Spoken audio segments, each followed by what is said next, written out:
ఏ బాటైనా పర్వాలేదంట, సమయంతో సాగటమే మన సింపుల్ సిద్ధాంతం.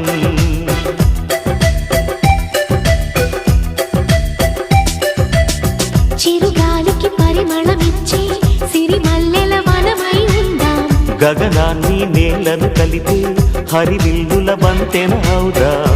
ఆనందం అంటే అర్థం మనమందా, ప్రతి పూట పాతై సాగే హుషారు సరిగమలో. ఎన్నో ఎన్నో రాగాలుండే సంగీతం కాదా, చల్లకి నవ్వుల కేరింత.